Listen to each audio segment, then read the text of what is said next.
उर्मन मालतियों द्रगन में बसी रहे यूं ही गज कीच रेणुका जैसे। मेघन की रुचि सदा घन में बसी रहे त्यों ही ये छवि तुम्हारी श्याम, मूरत तुम्हारी मेरे घी में बसी रहे।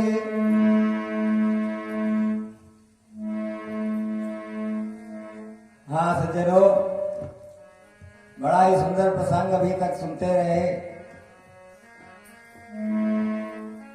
जिसे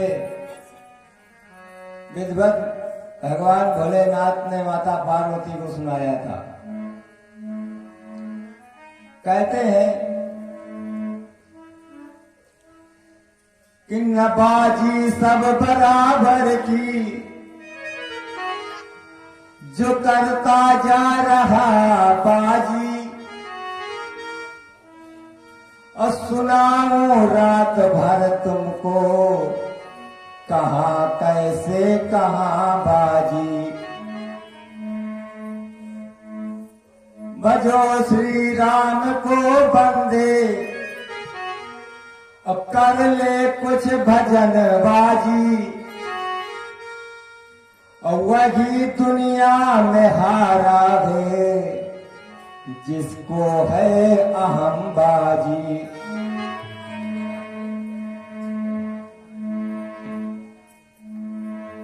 कहते हैं कि द्रौपदी ने की ना पुकार बाजी, और आए भगवान ने की नी सुधार बाजी। पर किया कौरव घराने निरार बाजी। सब बाजी बाजी लागी है कि किया कौरव घराने निरार बाजी। देखो अहम बाजी अहम बाजी अहम बाजी, देखो अहम बाजी अहम बाजी अहम बाजी, देखो अहम बाजी अहम बाजी अहम बाजी।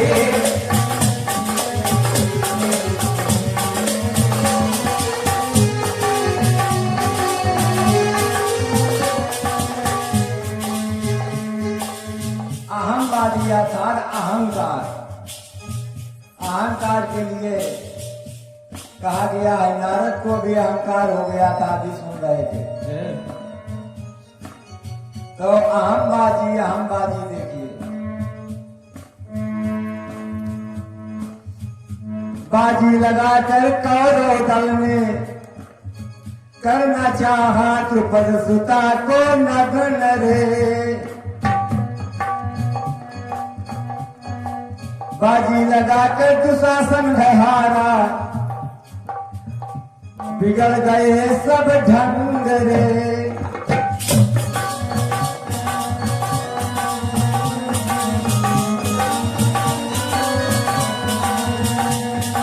लेकिन आए भगवान ने की सुधार बाजी,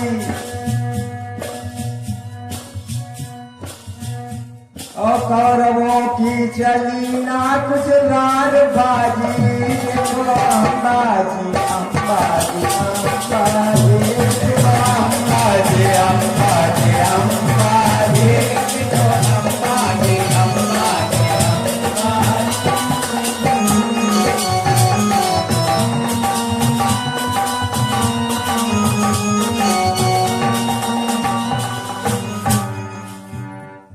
वही बात देखिए यहां भी अभी सुना।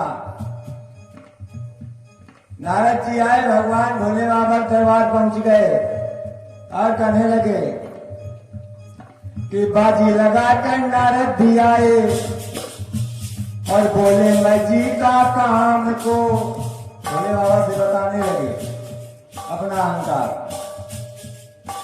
और इधर बाजी लगाकर शिव ने बताया हरि से न लेना नाम को। भगवान से मैं ये बात बोले हो कह दिया। पर जब कोई विशेष वस्तु प्राप्त करता है वो बताना चाहता है, इसलिए बाजी लगाकर हरि को बताया तो नारद का मन फूल गया, प्रसन्न हो गए। लेकिन बाजी ने बाजी हरि ने लगाया, नारद का मन भूल गया, नारद का मन भूल गया, नारद का मन भूल गया, नारद का मन भूल गया,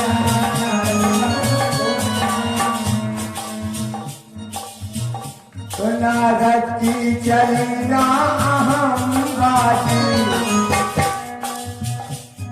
नारद की चली ना अहंकार बाजी, और भगवान ने की सुधार बाजी। देखो हम बाजी हम बाजे हम बाजे, देखो हम बाजे हम बाजे हम बाजे, देखो हम बाजे हम बाजे हम बाजे।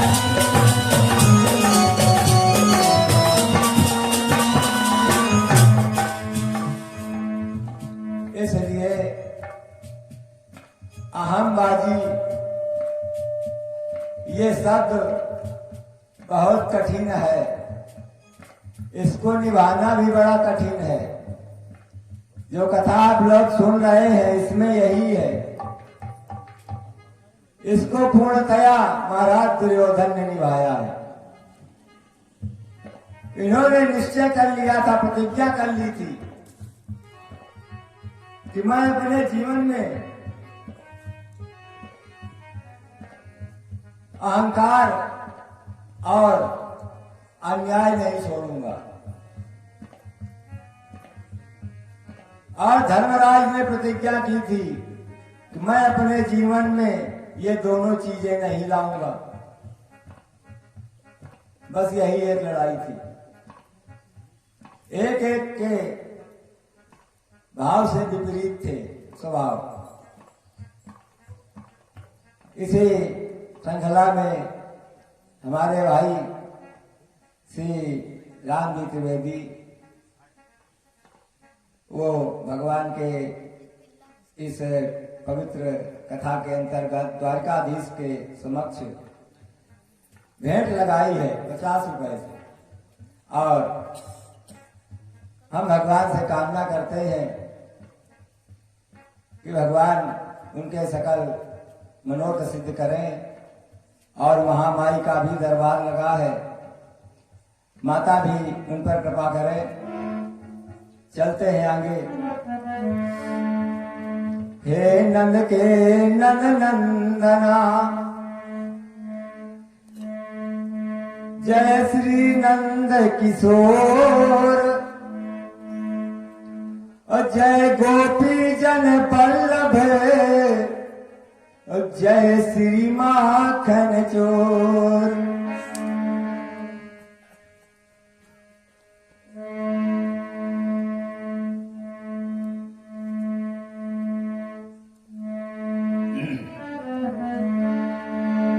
राधापति राधा रमण, राम निरत रस राज। राधापति राधा रमण, राम निरत रस राज। वरद्वाज धारण करो, सब भक्तन के काज। वरसाज धारण करो, सब भक्तन के काज। वरसाज धारण करो, सब भक्तन के काज। आज भगवान से प्रार्थना करते हैं और द्वारकाधीश से वंदना की गई कि अब फिर वहां साथ धारण करो, आगे कथा बढ़ाओ। इसी श्रृंखला में कथा के बढ़ाने की कड़ी में ये युवा शक्ति संगठन की ओर से भी भेंट लग गई है 20 मुद्राओं से। कि हे भगवान करी जोड़ो आगे कथा बढ़े।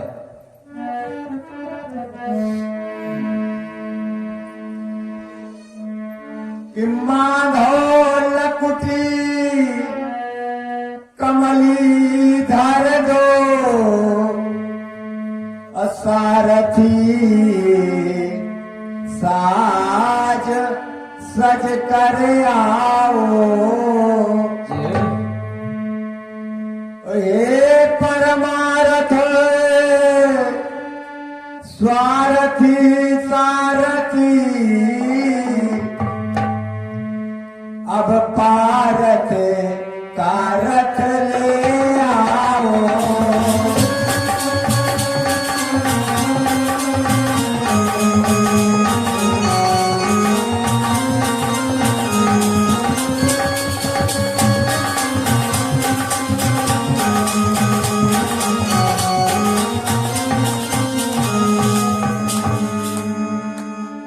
वो दिव्य चरित द्वापर वाला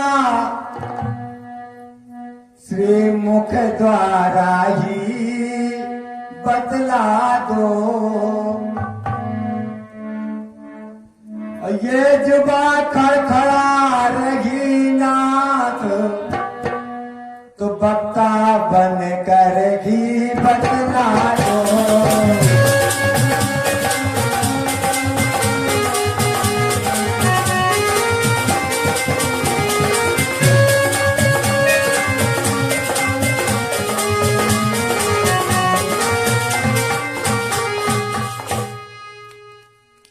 आज दिन में कथा बताई गई थी कि महाराज जन्मेजय जी देवी भागवत और महाभारत दोनों एक साथ सुन रहे थे। ठीक वही नियम विधि यहां भी है कि दोनों कथाएं साथ में हो रही हैं।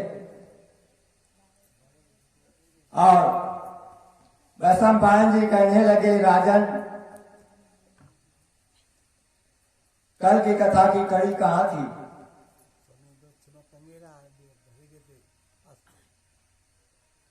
हाँ, कल की कथा में बताया गया कि अस्त्रों को बांध करके दस्व मुनि के आश्रम में पहुंच गए थे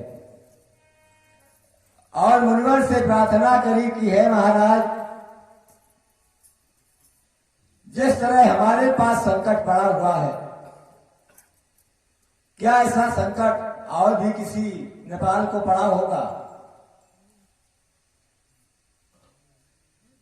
राजा को हिम्मत बनाते हुए मुनिवर ने कहा कि राजन घबराओ नहीं, आपसे भी अधिक बड़ा संकट राजाओं को प्राप्त हो चुका है।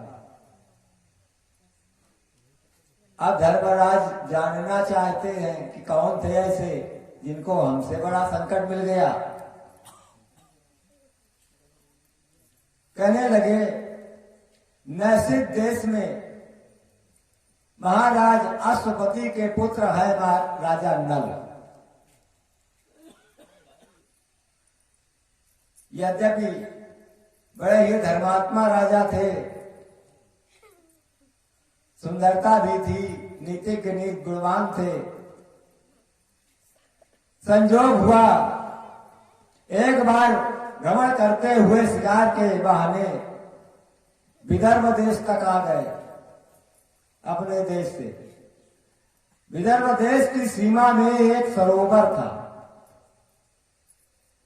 उस सरोवर में बहुत हंस तैर रहे थे।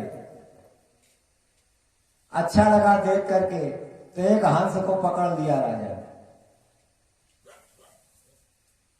जब पकड़ लिया तो हंस कहता है,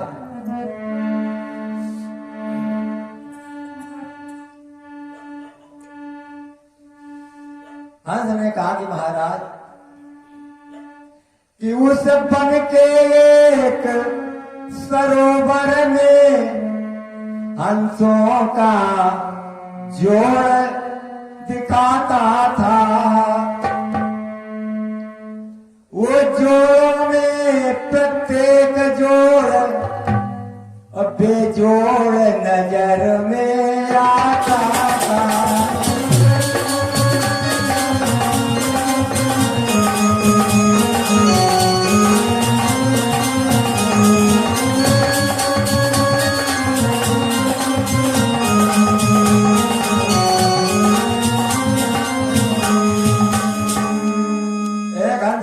का हंस कहता है मानवी वाणी में राजा से, कहने लगा राजन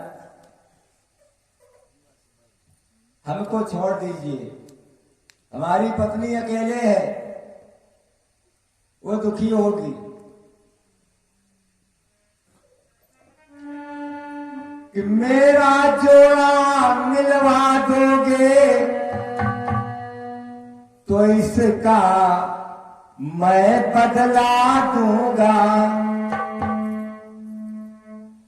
यदि मेरा जोड़ा मिल जाए तो तेरा भी मिलवा दूंगा।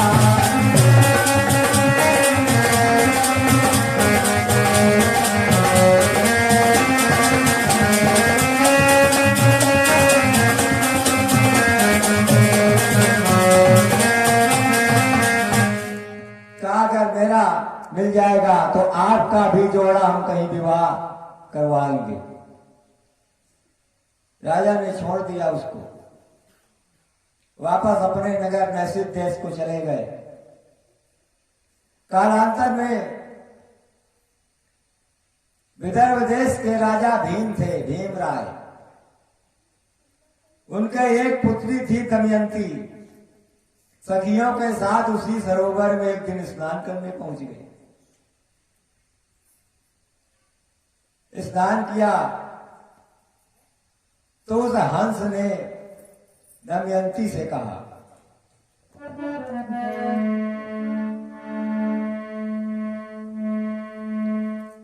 कि मोती मुक्ता मारे को यद्यपि प्रत्येक व्यक्ति रख सकता है, पर उसका तो वास्तविक मोल, पर उसका तो वास्तविक मोल जौहरी एक कर सकता है।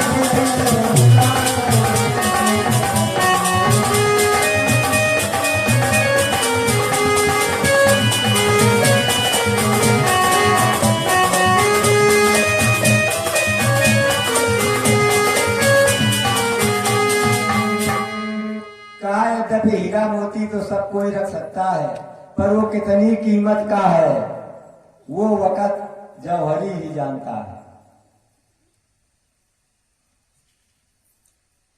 आज दमयंती ने कहा, हे खगराज तुम्हारे भाव को मैं समझ रही हूं, इसलिए कहने लगी कि दमयंती का कहने लगी मन में सोच विचार,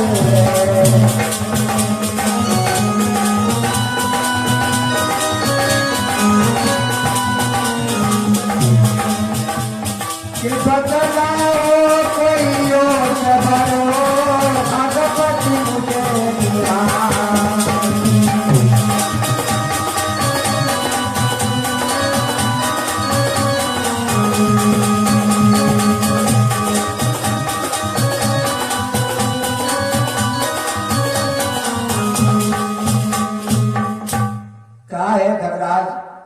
तुम सब जगह आते जाते हो, कोई योग वर हो तो मुझको बताओ। अब वो तो प्रतिज्ञाबद्ध था, हंस राजा से कह चुका था हम आपका भी जोड़ा मिलवाऊंगा। तो उसने कहा कि सुनो, नए सिद्धि प्रदेश में इन रोजों केवल नलराज दिखाते हैं।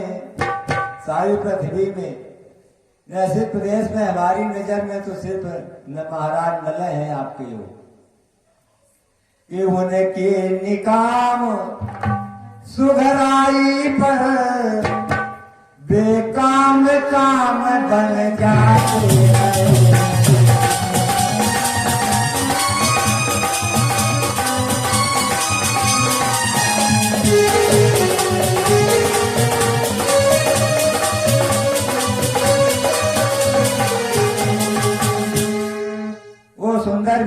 बुद्धिमान भी हैं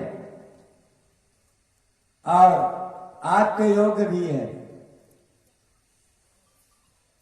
दमयंती ने कहा कि हे खगराज, अगर तुमने देखा है और इतनी ख्याति वर्णन करते हो तो ठीक है, इस जलाशय के समक्ष मैं संकल्प करती हूं कि मैं महाराज नल को ही स्वयंवर में पति बनाऊंगा। अब मेरा स्वयंवर भी होने वाला है, मेरी खबर पहुंचा दो वहां।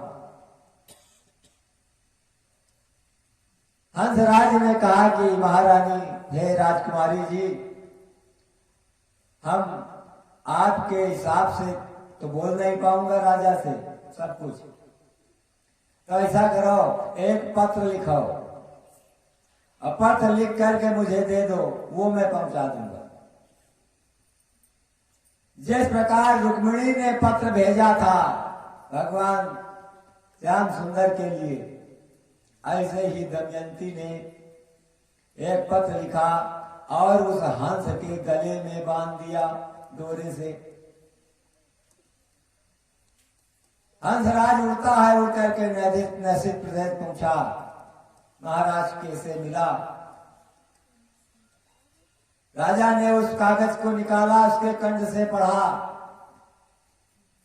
नलराज कहने लगे कि हंसराज, तुम बहुत बुद्धिमान हो, विदर्भ देश के सभी हंस बुद्धिमान हैं, तुमने अपने वचनों को निभाया है। ठीक है, मैं स्वयंवर में पहुंचूंगा। वो ऐसा समय था, वो उस समय में पशु पक्षी ही खाल बिचवानी हुई जाते बियाह में, अब यह हुई जात रहा है। अब आजकल चाहे जय बिचवानी हुई जाए, उसके बाद गड़बड़ हुई जात है। कुछ लोग मंजा काटने का बैठे, जहां पतंग उड़ी तहां मंजा काट देंगे, चली गए पतंग। ऐसे भी अब आजकल है, पहले पक्षी भी आओ करा देते थे। अर्थात जब स्वयंवर जिस दिन था निश्चय था, उसमें पत्र में सब कुछ लिखा हुआ था। उस दिन महाराज नल विदर्भ देश के लिए स्वयंवर में चले और उधर स्वर्ग लोक से इंद्र, अग्नि, वरुण और यमराज, तीन देवताओं आगे भी आकर स्वर्ग से। रास्ते में नलराज से भेंट हो गई। जब भेंट हो गई तो सुरपति इंद्र ने कहा, सुनो राजन, हमारी एक सूचना पहुंचाओ दमयंती के पास। मेरी सूचना ये कहना कि आए हैं इंद्र ब्याह करने, तो व्यर्थ न मंडप में जाए। स्वयंवर में के मकसाला उस मंडप में जाने की जरूरत नहीं है, विवाह मैं करूंगा। यदि जाए तो सबके सन्मुख और मुझको ही माला पहराए।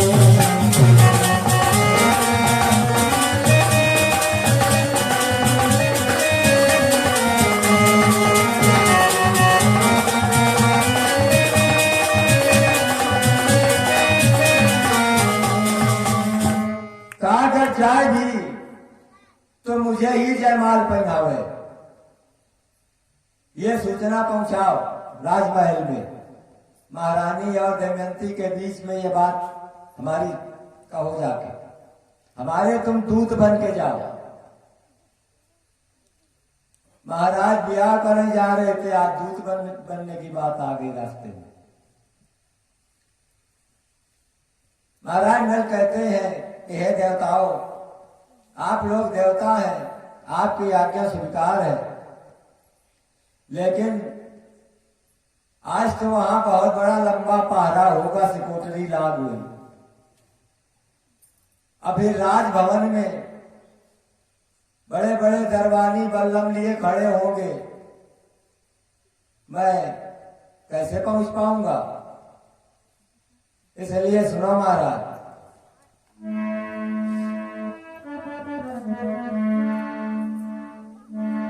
कि दमयंती और महारानी से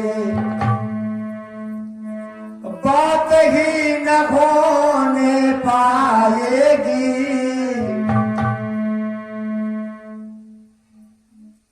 दरबानों के द्वारा पहले और मेरी चटनी हो जाएगी।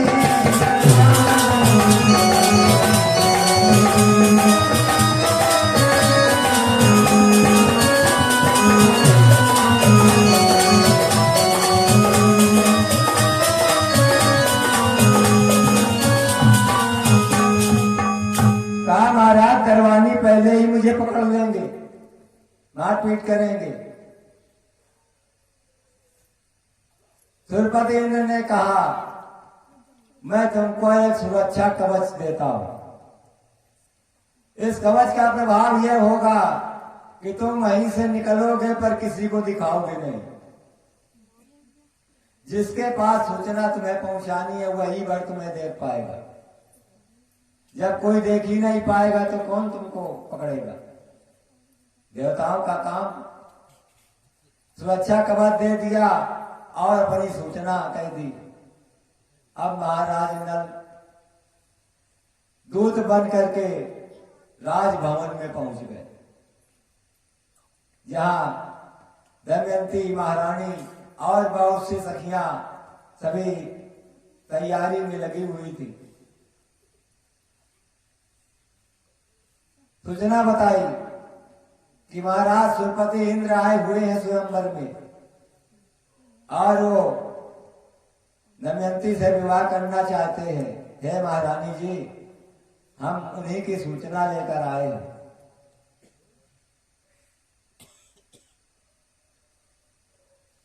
दमयंती ने कहा कि भाई मैंने तो जलाशय के समक्ष एक संकल्प कर लिया था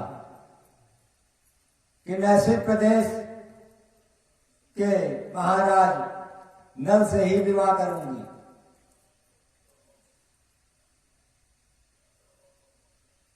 हे दरबारी, हे दूत, तुम क्या स्वर्ग से ही आए हो इंद्र के साथ? उन्होंने कहा नहीं, स्वर्ग से तो मैं नहीं आया हूं। तो दमयंती ने कहा अच्छा ये बताओ, क्या तुम उनके नौकर हो जो तुम्हें भेज दिया चले भी आए? कहा नौकर भी नहीं हूं। तो कहा फिर परिचय बताओ, तुम हो कौन? महल तक तुम्हारी आने की हिम्मत पड़ गई और तुम सुरपति इंद्र का दूत बन के आए हो, न स्वर्ग से आए हो न उनके तुम नौकर हो, तो फिर तुम कौन हो? बना तो परिचय दो मुझे। अब महाराज नल घबराने लगे कि यहां तो मैं दूत का काम कर रहा हूं। बहुत कुछ पूछा गया तो कहने लगे सुनो,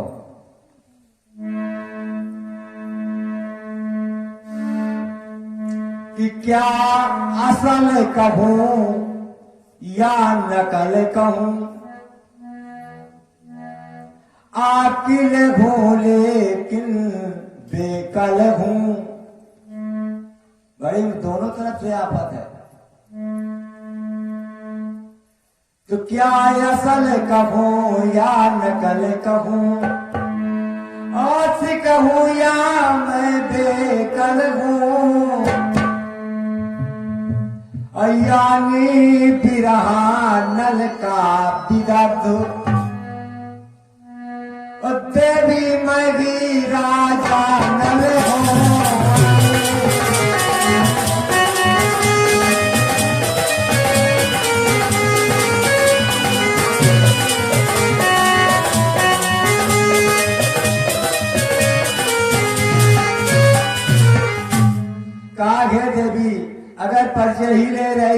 मैं ही राजा नल हूं, पर आज वर्तमान में मैं दूत बना हूं। सूचना दी, वापस चले गए। स्वयंवर का ध्यान ठना, यह हुआ आपको भी स्वयंवर में आना है, महारानी ने कह दिया। सुरपति इंद्र ने कहा मेरी सूचना पहुंचा दी। महाराज ने कहा हाँ पहुंचा दी, अब जो इच्छा उनकी होगी। अब सब लोग स्वयंवर में सज धर के बैठ गए, जहां पर वो चारों देवता बैठे थे, महाराज नल भी बैठे थे, अन्य तमाम बहुत राजा लोग आए हुए थे। जहां महाराज नल बैठे थे उनके दोनों तरफ दूर दूर देवता बैठ गए, बीच में नल का तल्लीन। और जब वो राजकुमारी जयमाल लेकर के आती है, उस समय देवता लोग सब महाराज नल का स्वरूप बना लिए चारों। अब देखा तो 5 प्रकार के आदमी बैठे कई जगह, यानी अलग अलग 5 हैं, स्वरूप सब एक है। विचार करने लगी अब इसमें कौन राजा नल है, कौन देवता है। मैंने तो नल के लिए प्रतिज्ञा की है, अगर धोखा हो गया तो मेरी प्रतिज्ञा भंग हो जाएगी।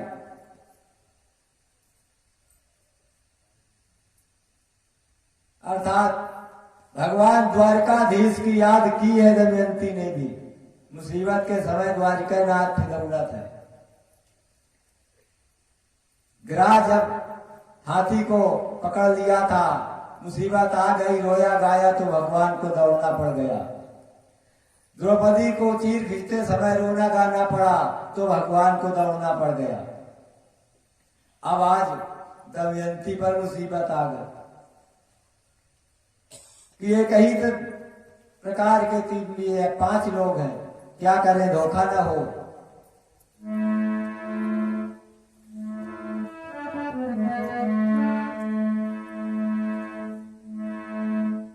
कहने लगी क्या समझो भगवान कैसे हो, अर्थात मैं क्या समझूं क्या करूं, ये कैसे प्रणय बेलापुर होगी, क्या करना पड़ेगा। महाराज कहने लगे वेदस्व मुनि ये कथा बता रहे हैं पांडवों को वन में ही। कहने लगे एक मंत्र है द्वारकाधीश का,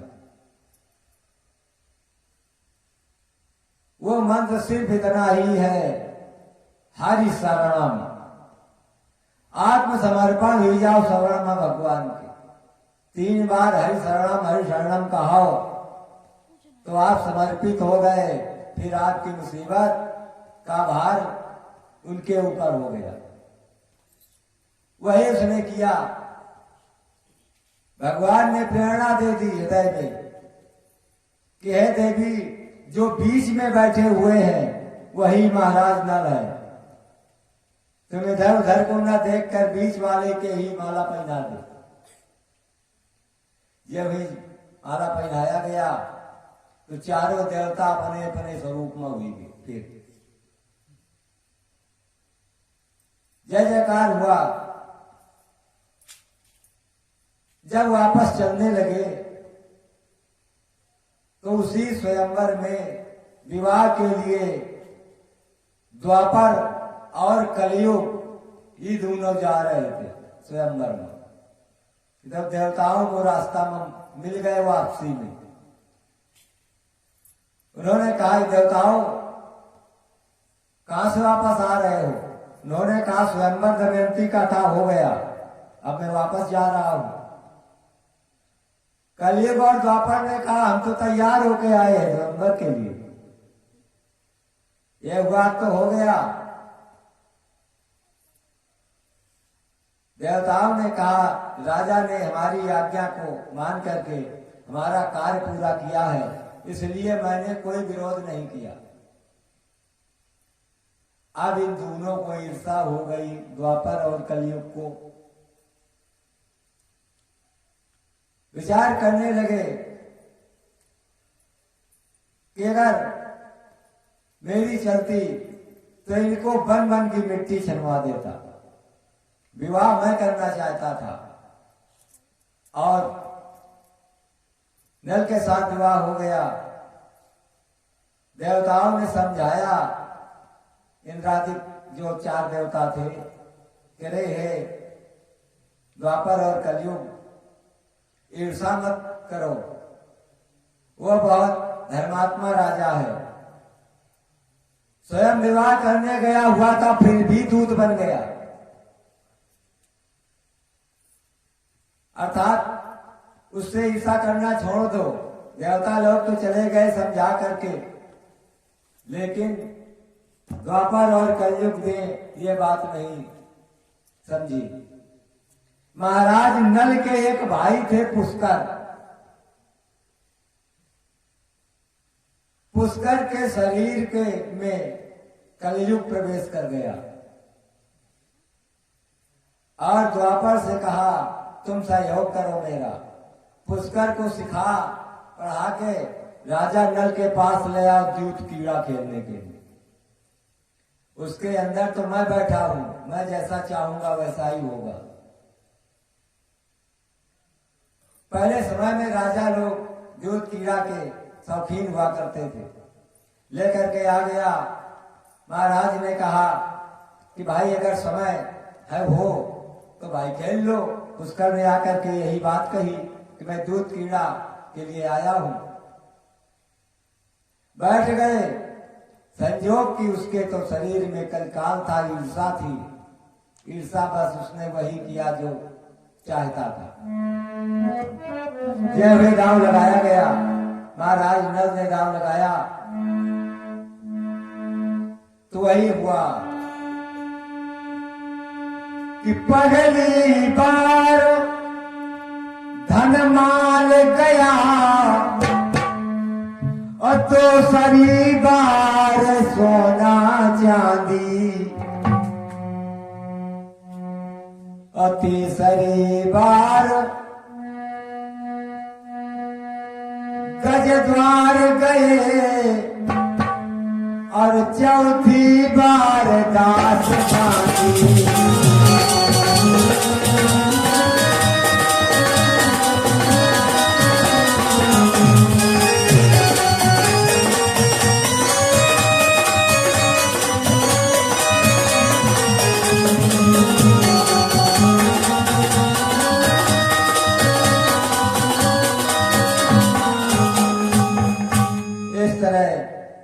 कलिकाल ने अपना प्रभाव दिखाया। पुष्कर के शरीर से जुआ खिलवा करके सब कुछ 4 ही बार में ले लिया। इसी श्रृंखला में हमारे श्री शिवकांत जी त्रिवेदी 50 मुद्राओं से भेंट लगाई है और दांव में लगा के है। भगवान दया करे, हे द्वारकाधीश, एक सी आस्था श्रद्धा इसी तरह रखे। इसका परिश्रम है रोज जाना रोज आना, फिर भी रात्रि वेला की कथा तो मिली जाती है उसे। उसी पर अपने श्रद्धा समर्पित किया है। भगवान दया करें, कल्याण करेंगे। आइए आगे बढ़ते हैं।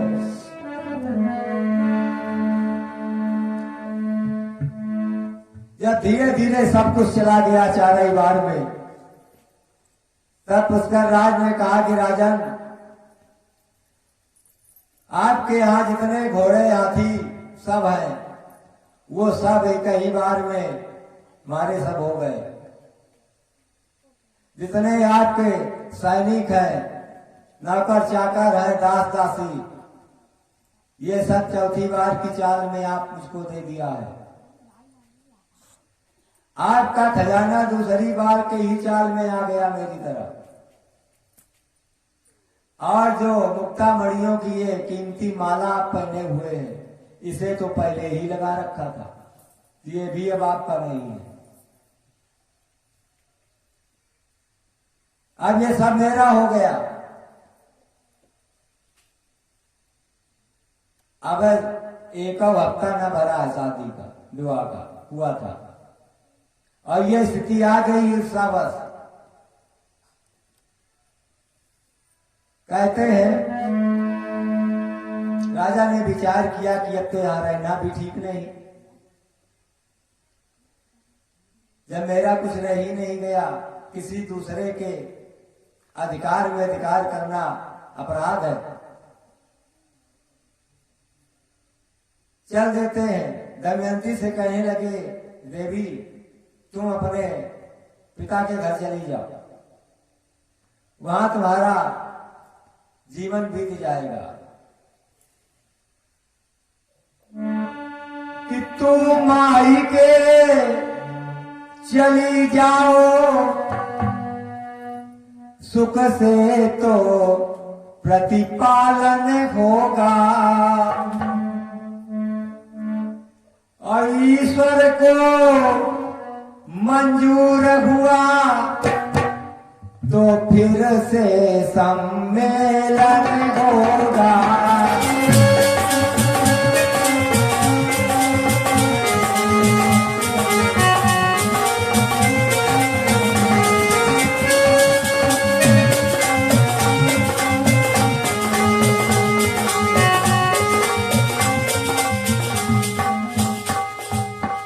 उसने कहा, नहीं महाराज, ये मुसीबत सिर्फ आपकी है तो मेरी भी है।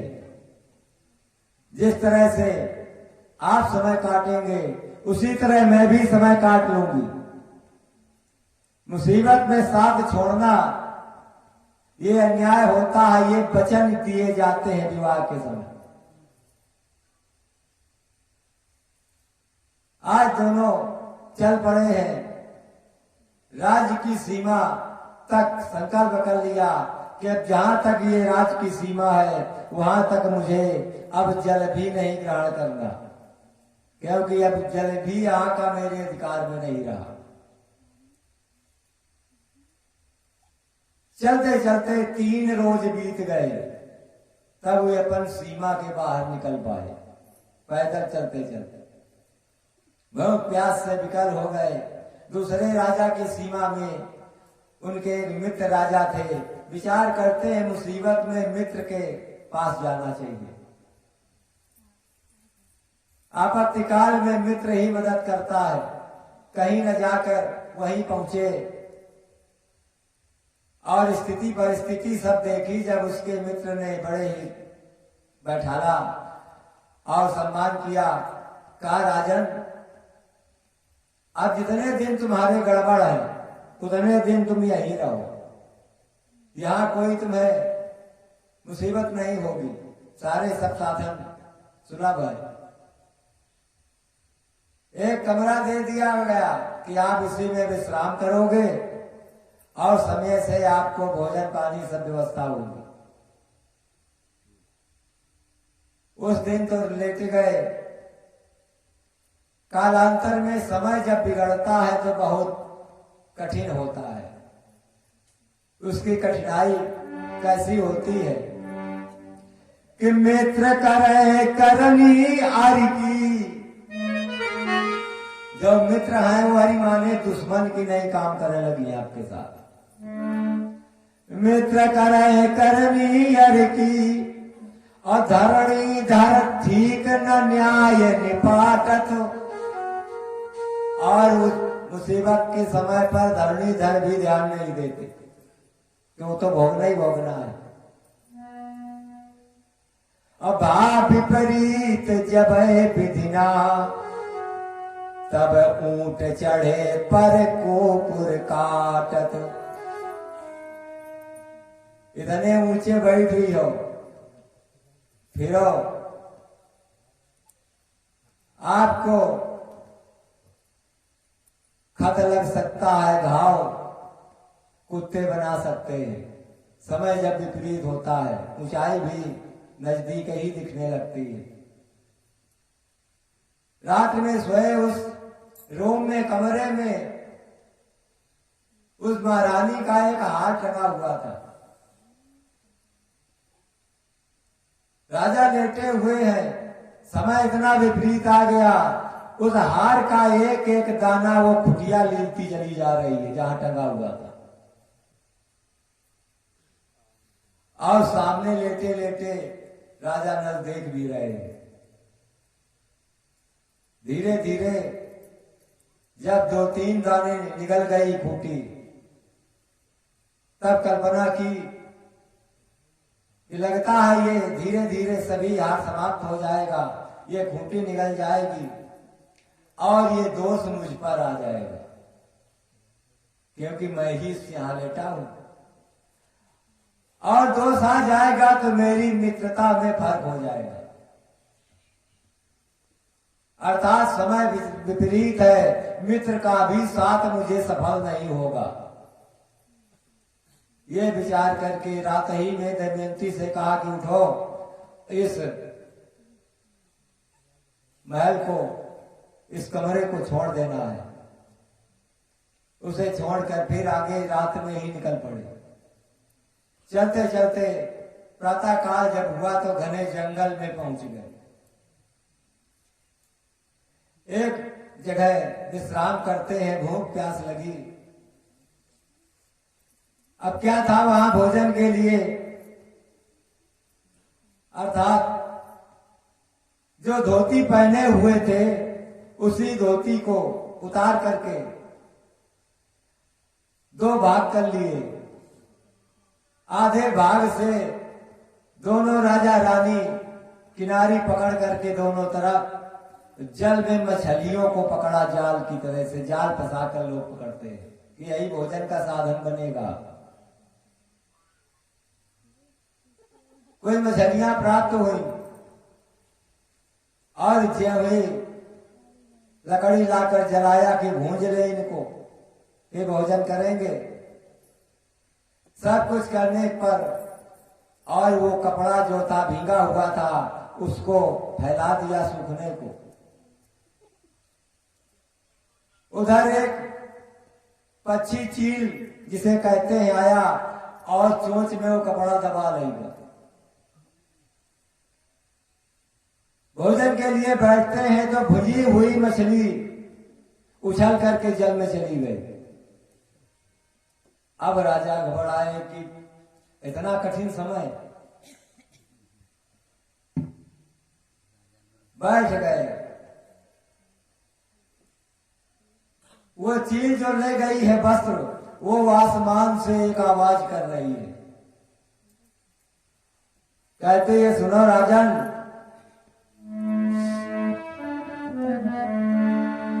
कि राजन तेरे अपराधों का यही जमाना साकी है। जब तू एक बार दांव में हार गया था, क्यों दांव लगाते ही चले गए? ये अपराधे तो करते गए। अब तो वन में यूं घूमे, बस यही दंड एक बाकी है।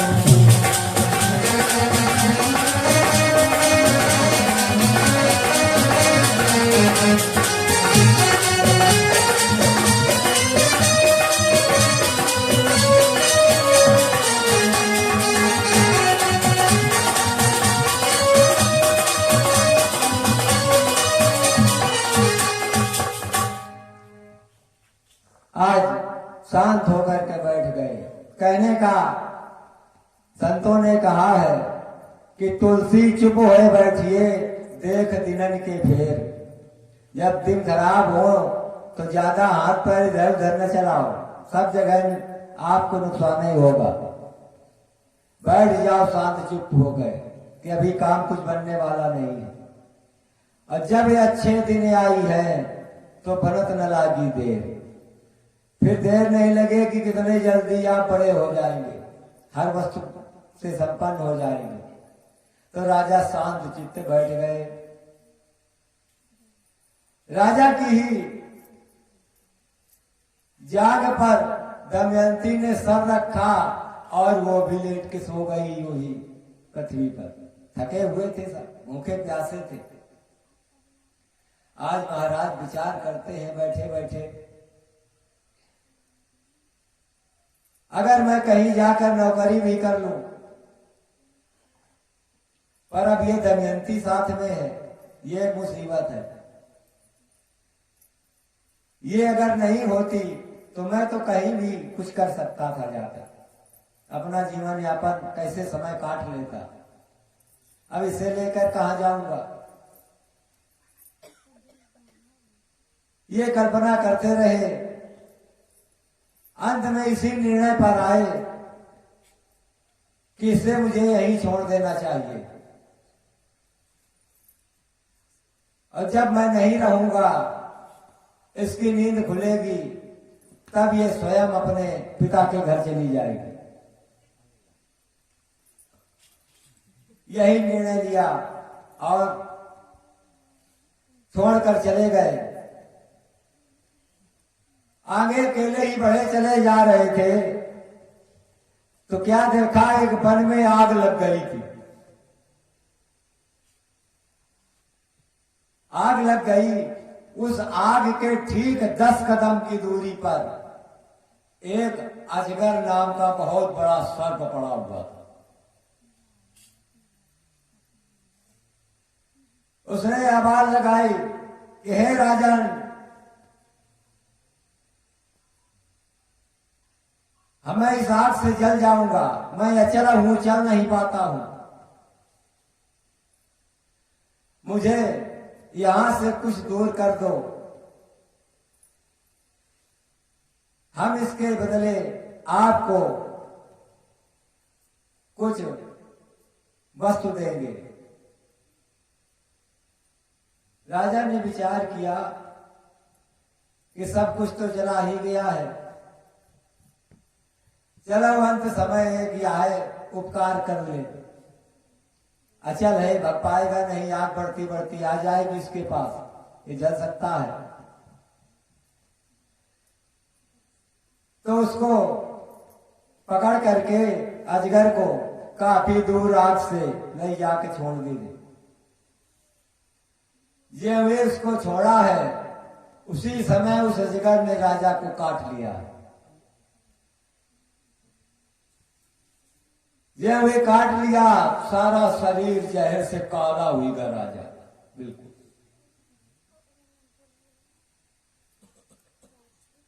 तब उसने कहा कि राजन घबराओ नहीं, आपने मेरे साथ उपकार किया है, हमारे काटने से तुम मरोगे नहीं, हमने सिर्फ तुम्हारा ये रूप बदला है कि जिससे तुम्हें कोई पहचान न पावे। अब तुम कहीं जाके कहीं नौकरी करोगे, कोई जान ही नहीं पाएगा कि आप महाराज नल हो। कहने लगा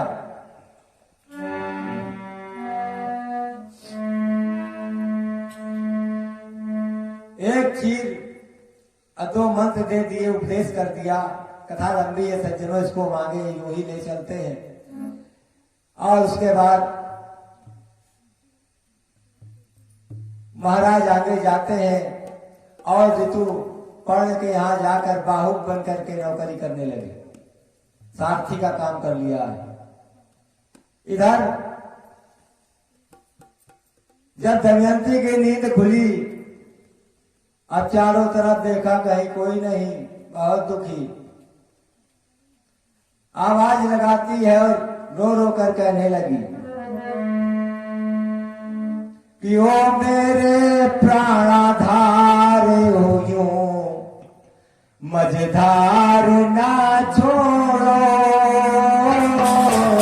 मेरे प्राणाधार हो मझधार ना छोड़ो।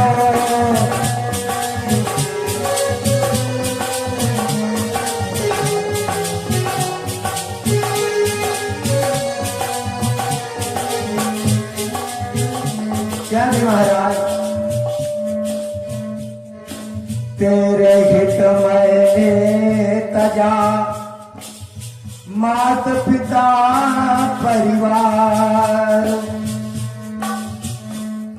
और तेरे को मैं कर लिया जीवन का आधार। आप ही हमारे जीवन के आधार थे। ओ प्रण के ओ पतवार अब मझधार ना छोड़ो, मेरे प्राणाधार तुम मझधार ना छोड़ो,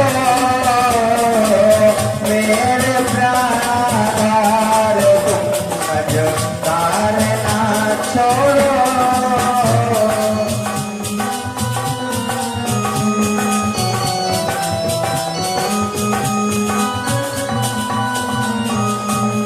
इस तरह रोती बिलखती हुई चारों तरफ दिशाओं में इधर उधर दौड़ दौड़ करके आवाज लगा रही है,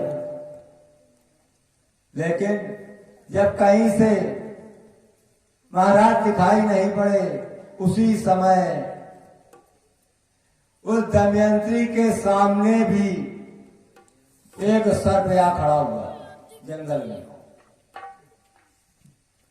अब वो घबराई, आवाज को सुन करके उस जंगल में कुछ व्याध थे बहेलिया लोग।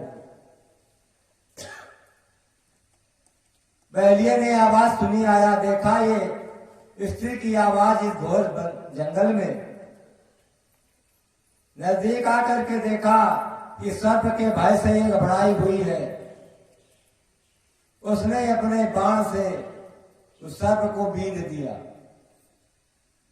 मार दिया।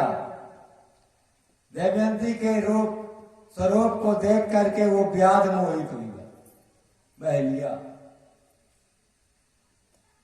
और कहने लगा, सुनो, इस घोर जंगल में तेरे साथ कोई है भी नहीं, तुम कौन हो? तुम चलो मेरे साथ। कि चल मेरे साथ अभी घर में, तो नारी को अलग कराऊंगा। जो पहले हमारी स्त्री है उसको घर से अलग कर देंगे, और सारी संपत्ति का चंद्रमुखी अधिकारी तुम्हें बनाऊंगा।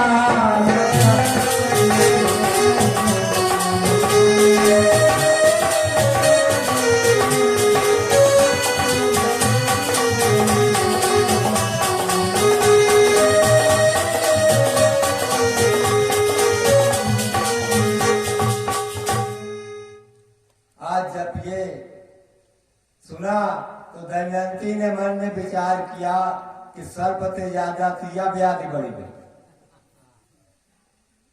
अब इसके लिए से इससे बचाने वाला कौन मिलेगा? यद्यपि दमयंती ने कहा उस व्याधि से, उसने कहा,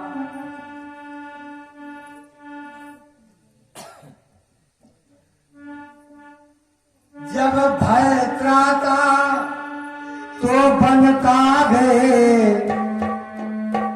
और प्राणों का एक सहारा है। तुमने ही हमारे प्राण बचाए हैं, तो प्राण बचाने वाला भी पिता के समान होता है, प्राण रक्षक। कि जब भय त्राता तो बनता है, और प्राणों का एक सहारा है। उस नाते से मैं बेटी हूँ, और तो सबका पिता हमारा है।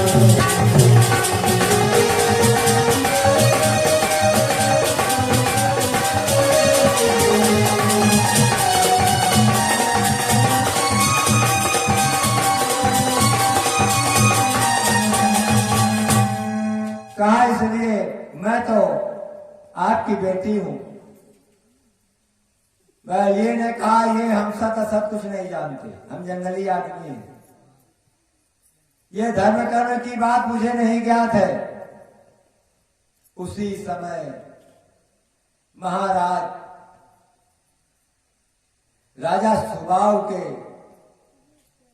का वो सीमा में बन आता था। उनके कुछ मंत्री यंत्री सिपाही उस वन में भ्रमण कर रहे थे।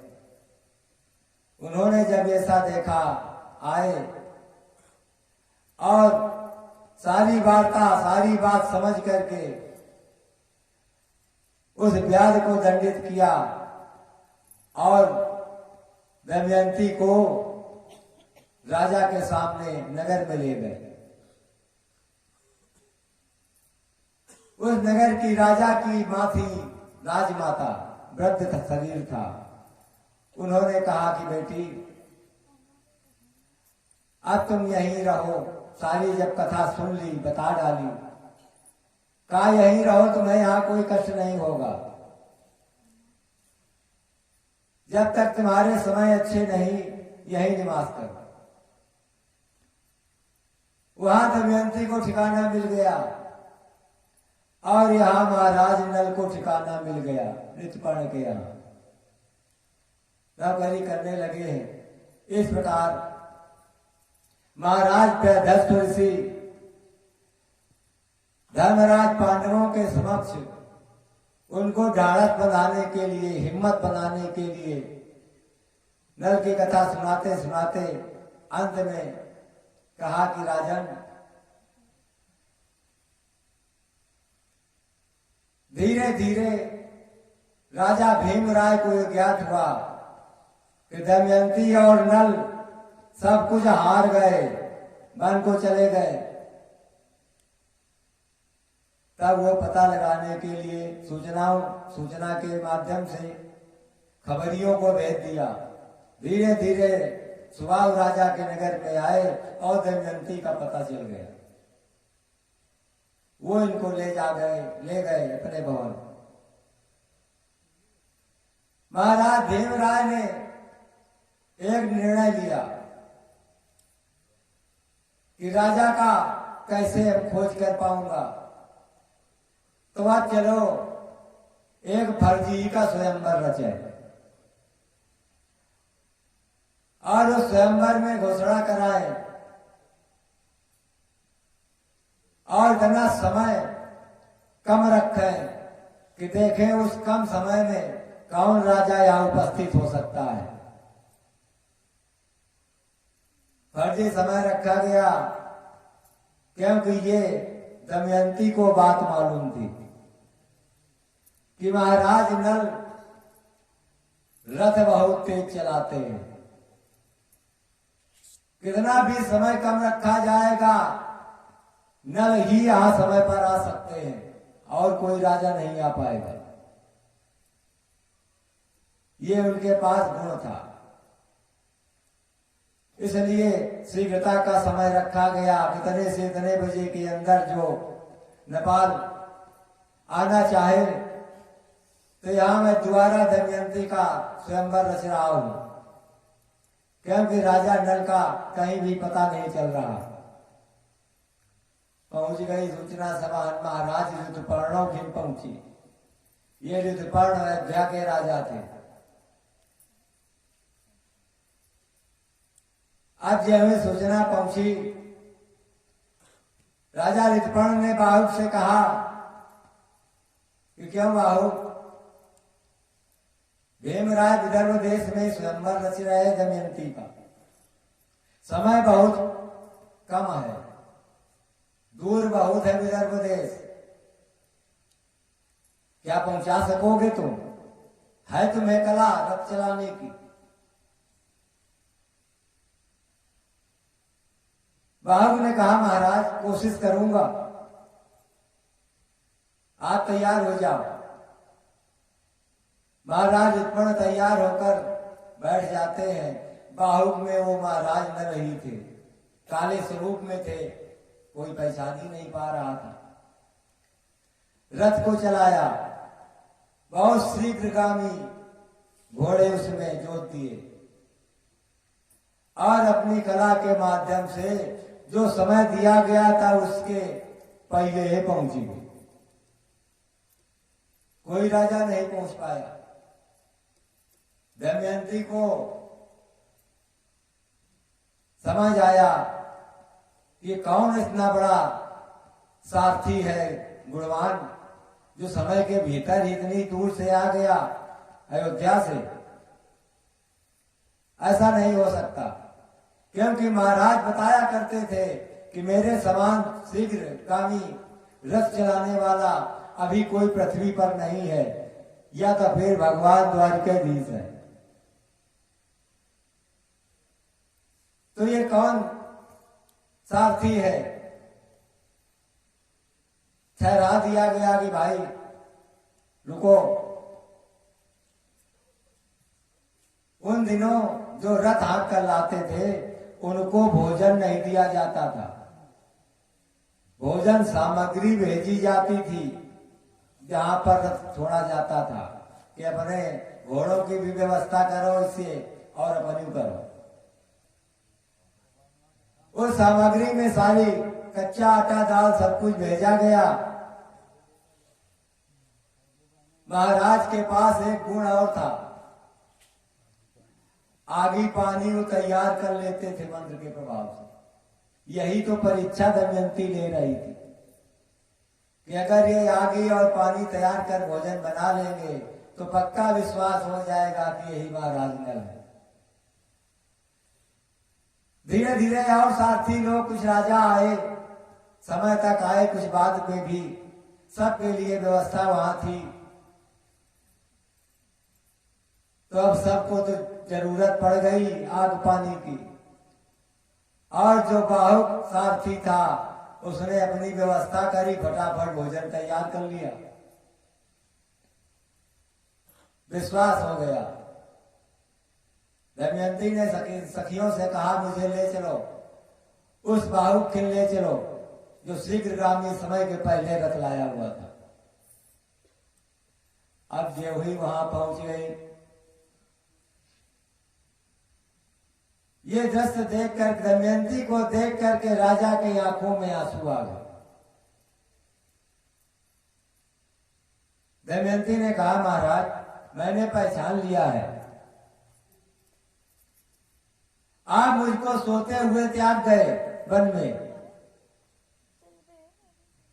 और मेरी क्या स्थिति हुई मेरी कोई खबर नहीं करी,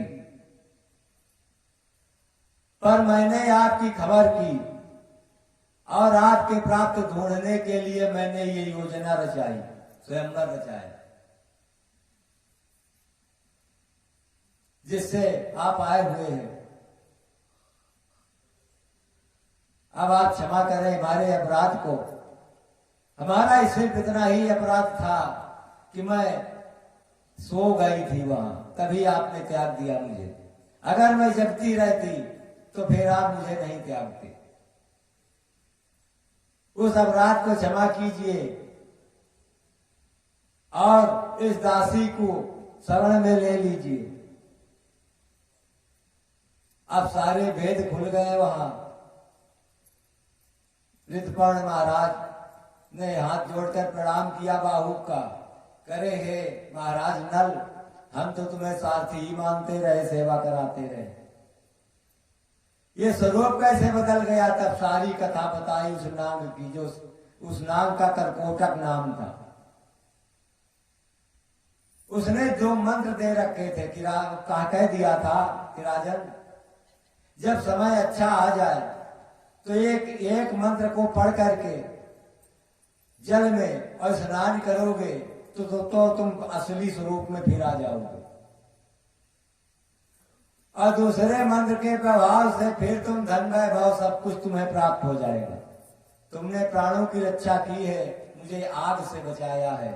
उस नाग ने ऐसा वरदान दिया था, मंत्र दिए थे, जिसके द्वारा भेद खुल गया। नल दमयंती एक साथ हुए और मंत्र के प्रभाव से स्वरूप को भी बदल लिया, शुद्ध हो गए। तो आज धर्मराज कहते हैं सज्जनों, विषय बहुत बड़ा था, तमाम घटा बढ़ा के काट छांट के आपके किनारे यहां तक हम ले आए हैं। और महाराज वेदस्व ऋषि ने कहा कि हे धर्मराज, आपके अधिकार उनका कष्ट मिलो है। आपके पत्नी तब आपके साथ है बने रही, उनको वन में छोड़ देना भी पड़ा था। उनको नौकरी करनी पड़ी बाहु बन करके। अभी तक आप नौकर तो नहीं हुए किसी के, 12 वर्ष बीत गए।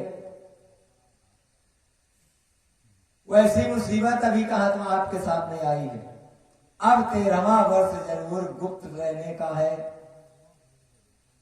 तो अब ये समय तो सेवा करने का है। सेवा से ही तुम्हें फल प्राप्त होगा। और कहने लगे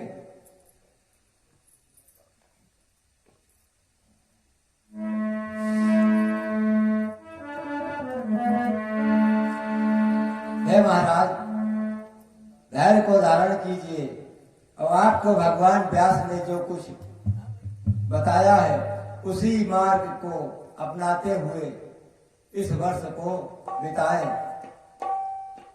धर्मराज का कुछ मुसीबत दूर है, कुछ हिम्मत बंधी कि अबे तो मुसीबत हमारी कम है नाग राजा नल से, चलो पार करेंगे। और आगे को प्रणाम करके वहां से चलने की तैयारी करते हैं।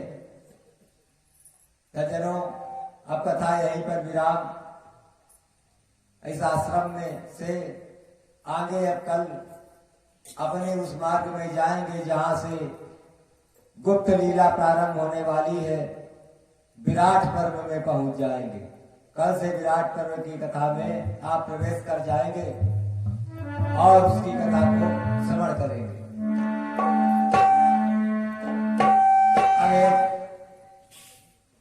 छोटी सी वंदना और उसके बाद वही नाम आरती।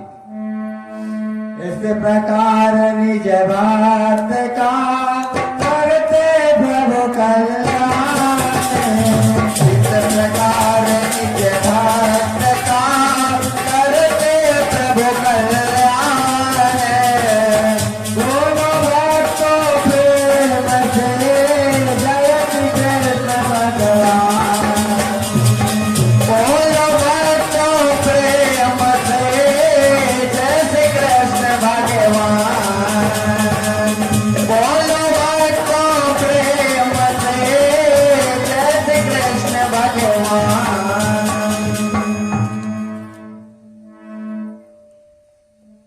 भज गोविंद गोविंद गो